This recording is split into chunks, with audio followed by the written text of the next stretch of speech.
इस नरेंद्र मोदी जी को शपथ नहीं लेनी चाहिए। बैसाखी की सरकार है, एक तरफ नीतीश है, दूसरी तरफ नायडू है, तो बैसाखी से चलेंगे। अगर एक ने समर्थन हटाया धाम से करेंगे, दूसरे ने हटाया तो पूरे ही गिर जाएंगे। इन्होंने आरएसएस को भी अब छोड़ दिया, सत्ता में पहुंचाने का काम किया। आज इन्होंने उनको नकारने का काम किया। इन्होंने तो अहंकार, इनका रावण वाला अहंकार हो गया। इनको तो 400 पार आएंगे तो संविधान चेंज करेंगे, मनुस्मृति लेकर आएंगे। ये आपके बाप दादा की जागीरदारी नहीं है। देश का प्रधानमंत्री जनता को कह रहा है कि स्टॉक मार्केट में पैसा लगाइए। जो लॉस हुआ है 30 लाख करोड़ से ज्यादा, वो किसका लॉस हुआ है? देश की जनता का हुआ है। मैं कहना चाहता हूँ ये देश की जो सरकार है वो बिल्कुल अहंकारी है, उसको देश चलाना नहीं आता।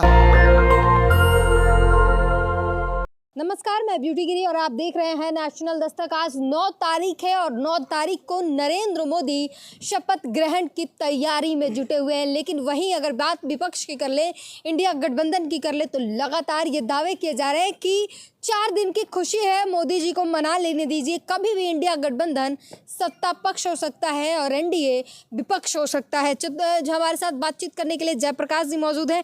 क्या कह रहे हैं, कैसे आप लोग ये दावा कर रहे हैं कि आप लोग सत्ता पक्ष में आ जाएंगे, वो विपक्ष में चले जाएंगे? क्या कुछ आंकड़े जो है, क्या कुछ तैयारियां कर रही है आप? देखिए, मैं ये कहना चाहता हूँ, अभी सबसे बड़ी बात तो ये है कि नरेंद्र मोदी जी को प्रधानमंत्री नहीं बनना चाहिए, क्योंकि जनता ने उनको नकार दिया है, उनको बहुमत नहीं दिया। भले ही एनडीए को नकार दिया। आपकी पूरे गठबंधन की जितनी सीटें हैं उतनी अकेली बीजेपी के पास है।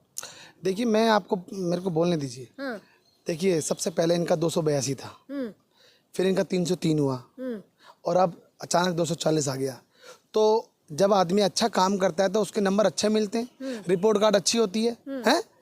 तो आप बताइए इनकी रिपोर्ट कार्ड कैसी है, क्यों पीछे फेल होते जा रहे हैं? फेल होने का कारण मैं बता दूं कि हिटलर शाही से सरकार चला रहे हैं। जनता की कहना नहीं मान रहे, मन की बात करके चले जाते हैं, जनता की सुननी नहीं होती। और दूसरी बात मैं आपको बता दूं कि अब की बार 400 पार, अब की बार 400 पार, 400 पार आएंगे तो संविधान चेंज करेंगे, 400 पार आएंगे तो ये करेंगे, वो करेंगे।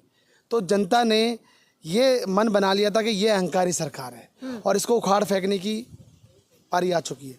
हालांकि कई लोग हमारे जो चुनाव हारे हैं वो बहुत कम मार्जिन रही है, आप लोगों को पता होना चाहिए। नहीं तो सरकार इस बार हम ही बनाते, मगर चलो कोई बात नहीं। मगर मैं ये कहना चाहता हूँ, आज इनके जो 10 साल के जो कार्यकाल है, 10 साल के कार्यकाल में इन्होंने क्या किया, जनता के लिए क्या किया बताइए। जनता के लिए क्या इन्होंने सबसे पहले जो वादे किए थे, 15 लाख खाते में डालेंगे, 2 करोड़ रोजगार देंगे, हैं? उसके बाद 100 स्मार्ट सिटी बनाएंगे, बुलेट ट्रेन चलाएंगे और एक सर के बदले 10 सर लेकर आएंगे। तो बनाने जा रहे हैं ना, सरकार तो वही बना रहे, बात तो यही बात है। देखिए मैं बता दूं, निकम्मी तरीके से ये काम कर रहे हैं, निकम्मे। क्योंकि आप बताइए, इनके बीजेपी के लोग भी नहीं चाहते कि ये प्रधानमंत्री बने, वो भी नहीं चाहते, क्योंकि अहंकारी बहुत हो गए थे, बहुत ज़्यादा अहंकार इतना था। 38 पार्टियों का समूह बनाने के बाद ये कहते हैं एक अकेला सब पे भारी। आज बताइए, आज आपको बैसाखी पर ये सरकार बनाने की नौबत आ गई। एक तरफ नीतीश कुमार, एक तरफ चंद्रबाबू नायडू। तो नीतीश और नायडू, आप समझिए एन का फैक्टर चल रहा है अभी। क्या चल रहा है? हाँ, एम ये कर रहे थे एम पे काम। एम मतलब मणिपुर, एम फॉर मटन, मछली, मंगलसूत्र, मुजरा, तमाम तरीके की बातें थी। एम फॉर मणिपुर नहीं कर पाए ये, हैं? एम फॉर मौत कर पाए ये। बताइए, चारों तरफ मौत का तांडव इन्होंने नचाया है, हिंदू मुस्लिम करा क्या है? आप मुझे बताइए, जनता के लिए क्या किया है? जो पंचवर्षीय योजना जो कांग्रेस पार्टी लेकर आई थी, जो कांग्रेस पार्टी की जो योजनाएं थी, इन्होंने उसका नाम चेंज कर करके अपनी दुकानदारियां चलाई हैं 10 साल तक। आप बताइए, एक पीएसयू बनाए 10 साल के कार्यकाल में, एक सरकारी कोई कंपनी बनाई है, एक कोई हॉस्पिटल बनाया है, एक कोई यूनिवर्सिटी बनाई है, एक कोई स्कूल कॉलेज बनाया है? क्या बनाया इन्होंने 10 साल में? 10 साल में आप देखिए, देश के पर कर्जा कहाँ से कहाँ कर दिया इन्होंने। 55 लाख करोड़ कर्जा था, इन्होंने अकेली सरकार ने, एक अकेला सब पे भारी 155 लाख करोड़। सुनिए, 155 लाख करोड़ का कर्जा इस सरकार ने अकेली ने कर दिया। तो कहीं ना कहीं 205 लाख करोड़ का कर्जा देश पर थोप दिया। और करा क्या? जनता के लिए क्या किया? महंगाई वहीं की वहीं है, कोई महंगाई में कंट्रोल कर दिया इन्होंने, 2 करोड़ रोजगार दे दिए इन्होंने, तमाम तरीके की चीज़ें। कुछ नहीं कर पाए। हाँ, अगर इन्होंने करा है, जो तेजी से करा है, जो जनता के लिए किया है, जनता का गला रौंदने के लिए किया है, उनको गला काटने के लिए किया है, वो एक ही काम किया इन्होंने। जैसे घोटाला, सबसे बड़ी इलेक्ट्रोल बॉन्ड घोटाला। ये है सुनिए कि सुनिए, सब कुछ के बाद मुझे बोलने दीजिए। प्रधानमंत्री आज फिर से नरेंद्र मोदी बनने जा रहे हैं। शपथ ग्रहण की तैयारियां हो रही है, उनके मंत्रिमंडल की लिस्ट तैयार हो चुकी है, कौन शाम को कौन कौन जो है शपथ लेने को तैयार है, ये सब कुछ तैयारियां हो चुकी है। आप लोग विरोध करते रह गए, जनता ने आपको नकार दिया। कैसी बात कर रहे हैं आप? कैसे नकार दिया हमें बताइए? आप मुझे बताइए 2000 सरकार तो आपकी नहीं बनी। बता तो मैं मुझे बोलने दो। 2014 में हमारे जो सांसद जो जीत कर आए लगभग 40 थे, दूसरी बार 56 थे और तीसरी बार 99। आप लोगों को समझना चाहिए। सेंचुरी फिर भी नहीं लगा पाए। आप सुनो मैं क्या कहना चाह रहा हूँ। 99 पे आ गए ना, आप समझिए 99 पे तो ग्रोथ किसकी हो रही है और घट कौन रहा है? वो 282, 303, 240 घट कौन रहा है? जनता ने उनको बहुमत नहीं दिया है। कायदे के हिसाब से देखा जाए तो इस नरेंद्र मोदी जी को शपथ नहीं लेनी चाहिए, प्रधानमंत्री नहीं बनना चाहिए। क्यों नहीं बनना चाहिए? मैं बता देता हूँ। जनता इनको बिल्कुल कतई पसंद नहीं करती, कतई पसंद नहीं करती। जनता चाहती है कि कोई और आए। और मैं आज आपको बता दूं, आज हम विपक्ष की भूमिका निभाएंगे। हम विपक्ष में हैं, हमें कोई दिक्कत नहीं है। हम बताएंगे इन्होंने 10 साल में क्या किए हैं।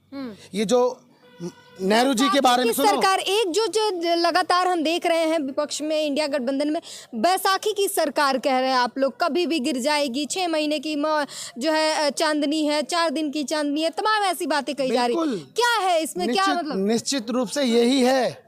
बैसाखी की सरकार है, एक तरफ नीतीश है, दूसरी तरफ नायडू है, तो बैसाखी से चलेंगे। अगर एक ने समर्थन हटाया धाम से करेंगे, दूसरे ने हटाया तो पूरे ही गिर जाएंगे। आप मुझको ये बताओ, नीतीश और नायडू जी का अभी मंत्रालय देने की बारी आएगी, भी आप देखना कितना मंत्रालय मांगा है, और उसके बावजूद भी वो सेकुलर आदमी है। आप समझिए, जाति जनगणना की बात करने वाले हैं। और ये नरेंद्र मोदी जी क्या करते हैं? ये कभी जाति जनगणना की बात नहीं करते हैं। ये तो सिर्फ करते हैं मैं हूँ, ये मेरा है, वो मेरा है। आप मुझे बताइए, इन्होंने आरएसएस को भी अब छोड़ दिया। आपको ये समझना चाहिए, जिन्होंने इनको सत्ता में पहुंचाने का काम किया, आज इन्होंने उनको नकारने का काम किया। आप मुझे बताइए, चित्रकूट, अयोध्या, रामेश्वरम, तमाम जो जगह हैं वहां से ये हार गए। तो राम की बात करने वाले थे ये लोग, क्या हुआ? आप मुझे बताइए, इन्होंने तो अहंकार, इनका रावण वाला अहंकार हो गया इनको तो। अरे राम जी की बात करने वाले कौन है? आप बताइए, राम जी कभी चाहेंगे कि दंगा हो? आप बताइए, राम जी कभी चाहेंगे? पर बड़ी नजर है आप सबकी कि 400 पार के दावे थे, नहीं ला पाए। आप लोगों के भी 295 के दावे थे, आप लोग भी नहीं ला पाए। देखिए, मैं आपको फिर बोल रहा हूँ, हमारे कई सीटों पर बहुत कम मार्जिन रहा है। 1600 वोटों का मार्जिन रहा है। आप समझिए, तो ऐसा नहीं है, आज नहीं है तो हम तो अभी देखिए, अब देखिए ट्रेलर है, पिक्चर अभी दोबारा से आ जाएगी। नरेंद्र मोदी जी को पिक्चर में काम करने का, पिक्चर को निकालने का ज़्यादा मिलता है। कश्मीर फाइल्स, कभी क्या, अभी तो इनकी खुद की भी पिक्चरें निकलेंगी। मैं आपको बता दूं, अभी कुछ ही दिनों के बाद देखना, सरकार हम भी बना सकते हैं, कोई बड़ी बात नहीं है। क्योंकि नीतीश और नायडू जी हमारे कहने पे भी काम करने वाले लोग हैं। क्योंकि नीतीश जी पहले इंडिया गठबंधन का हिस्सा नहीं है, आप लोगों को पता होना चाहिए। तो कहीं ना कहीं अगर इन्होंने फिर से वही अहंकार वाली राजनीति स्टार्ट करी तो कभी भी लड़खड़ा सकते हैं, कोई बड़ी बात नहीं है। आप लोग तोड़फोड़ की राजनीति करेंगे भाजपा की तरह? देखिए, मैं आपको बता दूं, आज देखिए, आज एक हमारा यूथ कांग्रेस का एक प्रोटेस्ट चल रहा है। आपको लोगों को समझना चाहिए कि नीट का जो एग्जाम हुआ है, ये इसमें कितनी बड़ी धांधलीबाजी हुई है, कितना बड़ा घोटाला हुआ है, आपको समझना चाहिए। जो कि नीट का जो रिजल्ट आना था वो आना था 14 तारीख को, इन्होंने 4 तारीख को रिजल्ट कर दिया। 4 तारीख को रिजल्ट का मतलब है जब चुनाव का रिजल्ट आना था उस दिन इन्होंने कर दिया। 10 दिन पहले उस रिजल्ट को शिफ्ट कर दिया गया। उस रिजल्ट में ये रिजल्ट शोर ना मचा है। आप बताइए, 2022 में 2 लोग फर्स्ट आए थे, 2023 में लगभग 4 लोग फर्स्ट आए थे। 2024 में आप बताइए 67 लोग का रैंक देखिए आप, एक कमरे में 8 बच्चे फर्स्ट आ रहे हैं। बताइए, 720 आउट ऑफ 720, ये कैसा है? ये घोटाला नहीं तो क्या है? बताइए आप मुझे बताइए। जब एक क्वेश्चन का आप सही उत्तर देते तो 4 नंबर मिलते हैं। अगर आप वहीं वो गलत होता तो 1 नंबर 2 नंबर कटता है। तो आप बताइए उसमें भी तो सेकंड आने वाले और जिस थर्ड आने वाले सरकार के 18 खिलाफ 19। आपने आज जिस सरकार के खिलाफ प्रोटेस्ट किया वही सरकार आज शपथ लेने जा रही है, वही 5 साल तक रहने वाली है। देखिए ये अहंकारी सरकार है, भले ही इनको सरकार बनानी है तो बनाए, मगर जनता की क्या, मैं पूछना चाहता हूं आपके चैनल के माध्यम से कई दर्शकों को पूछना चाहता हूं कि सरकार बनानी है, अहंकार बनाएगा, रावण अंधा है, अहंकारी है। आप मुझे बताओ जनता के लिए क्या करेंगे? क्या ये आंध्र प्रदेश को स्पेशल स्टेटस दे पाएंगे? बिहार को स्पेशल स्टेटस दे पाएंगे? मैं पूछना चाहता हूं आपको। और जो इनके पुराने जो कारनामे रहे, चाहे 2 करोड़ रोजगार की बात, 15 लाख खाते की बात हो, और हवाई चप्पल हवाई जहाज की शहर कराने की बात हो, और 100 स्मार्ट सिटी की बात हो, और बुलेट ट्रेन की बात हो, क्या कर पाएंगे? अभी भी वैसा का वैसा ही है। मोदी जी ने कहा है कि जो चीजें बाकी रह गई वो अब हो जाएगा तीसरे टर्म में। बाकी तो रह गया ना, कुछ हिस्सा और बचा हुआ है। अडानी को बेच देंगे, ये इनका क्या है? इन्होंने देश को बेचने की सुपारी ली है। मैं आज आपको बता दूं, इन्होंने अडानी अंबानी से देश को बेचने की सुपारी ली हुई है। ये अहंकारी है। आप मुझे बताइए, हमारी लड़ाई थी संविधान को बचाने की, इस देश के लोकतंत्र को बचाने की, वो उसमें हम जीते हैं। हमने संविधान चेंज होने नहीं दिया। आप बताइए सरकार को बनाने के लिए कितने नंबर चाहिए होते हैं? 272। ये कहते हैं 400 पार। 400 पार का मतलब क्या है?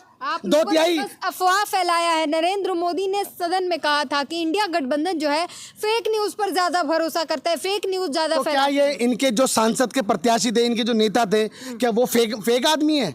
वो उन्होंने नहीं कहा है, उन्होंने नहीं कहा कि 400 पार आएंगे तो संविधान चेंज करेंगे, मनुस्मृति लेकर आएंगे।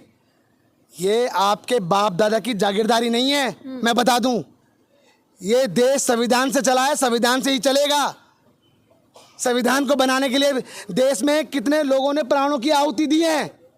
आपका क्या योगदान है देश को बनाने में? बताइए। आपने सब कुछ बेच दिया, कर्जा कर दिया आपने। तो आज आप बताइए कि देश भुखमरी में कहां से कहां पहुंच गया? कहां बताइए, उसकी कोई बात नहीं। इलेक्ट्रोल बॉन्ड, मैं पूछना चाहता हूं इलेक्ट्रोल बॉन्ड का क्या हुआ? मैं पूछना चाहता हूं पीएम केयर फंड का क्या हुआ? सबसे बड़ी बात, 4 तारीख को जो स्टॉक आपको पता चला होगा चुनाव से पहले, ये कहते हैं एग्जिट पोल के माध्यम से इतने आ रहे हैं लोगों ने, आप स्टॉक मार्केट में पैसा लगाइए। बताइए, देश का प्रधानमंत्री जनता को कह रहा है कि स्टॉक मार्केट में पैसा लगाइए। जनता क्या करेगी?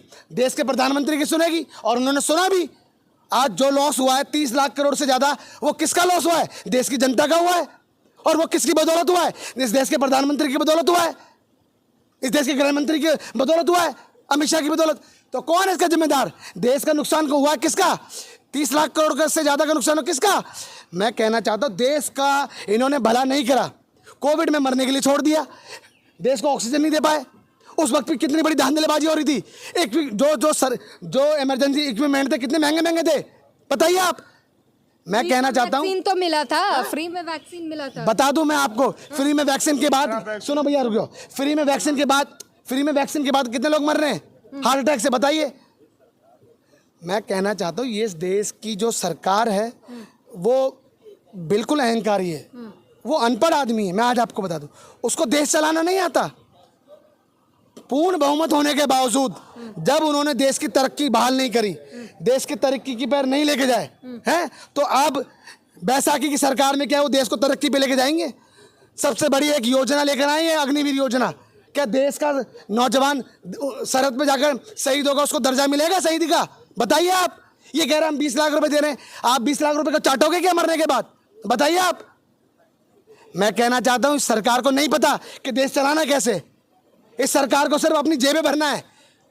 जो इन्होंने अपने बड़े बड़े 5 स्टार जो कार्यालय बनाए ना, उसमें ईंटें नहीं लगी, उसमें 2-2 हजार की गड्डियां लगी हुई हैं। मोदी से बेहतर कोई देश संभाल ही नहीं सकता। संभाला तो है ये, इसलिए हैट्रिक लगाया है। मैं कहना चाहता हूँ मजबूरन उनको समर्थन देने जा रही है। नहीं तो बताओ, जनता ने समर्थन दिया है, जगह जगह पोस्टर लगे, तीसरी बार मोदी सरकार। आप मुझे बताइए, मैं आपसे पूछना चाहता हूँ कितना इनको सीटें मिली, आप बताइए। 240 में। तो क्या ये बहुमत दिया है सरकार ने? जनता ने बहुमत दिया है इनको? क्या जनता के लिए अच्छा काम किया तो बहुमत दिया है इनको? बताइए आप। बैसाखी की सरकार है, और अभी आप देखिए हम बनाएंगे सरकार। अभी कुछ दिनों के बाद इनको नहीं पता करना क्या है। तो आप भी तो बैसाखी की सरकार हम कहाँ, विपक्ष का भूमिका निभाएंगे हम। आप देखिए, आपकी ईंट सेंट बजाने का काम करेंगे हम। हमारी जो लड़ाई है वो जनता के लिए है, और सड़क से लेके संसद तक हम उसका काम करेंगे, उस लड़ाई में काम करेंगे। और आपकी जो गलत नीति है, जो गलत योजना है, उसके खिलाफ हम आंदोलन करेंगे। और आज भी पहला दिन आज आगाज कर दिया है हमने आगाज कर दिया है आपके खिलाफ। जो आपने नीट परीक्षा से जो घोटाला किया है, उसमें आपका पहली सरकार जो बनने जा रही है, उसके खिलाफ हमने आंदोलन किया है। ये हमारा आगाज है। चलिए, तो ये जयप्रकाश जी हैं और इन्होंने बहुत बुलंदी से सारी बातें कही है और किस तरीके से सरकार के खिलाफ 10 सालों के कार्यकाल रहे और आज तीसरी बार नरेंद्र मोदी शपथ लेने जा रहे हैं। मंत्रिमंडल की लिस्ट तैयार की जा रही है और क्या कुछ होगा आने वाले सालों में वो आपको पता चलेगा। जिस तरीके से विपक्ष लगातार दावे कर रहा है कि कभी भी ये विपक्ष सत्ता पक्ष में बदल सकता है, कभी भी सरकार गिर सकती है। बैसाखी की सरकार है, नीतीश नायडू अपनी शर्तों पर कायम है और क्या कुछ होगा आने वाले समय में पता चलेगा। इस पूरी बातचीत पर अपनी प्रतिक्रिया जरूर दीजिए। नेशनल दस्तक की आपसे गुजारिश है कि अगर इसको बचाना चाहते हैं तो नेशनल दस्तक को सब्सक्राइब करने के लिए रेड कलर के सब्सक्राइब बटन को दबाएं, फिर बेल आइकन की घंटी दबाएं। नेशनल दस्तक को बचाने के लिए बहुत जरूरी है कि हर खबर को शेयर करें, लाइक करें, कमेंट जरूर करें।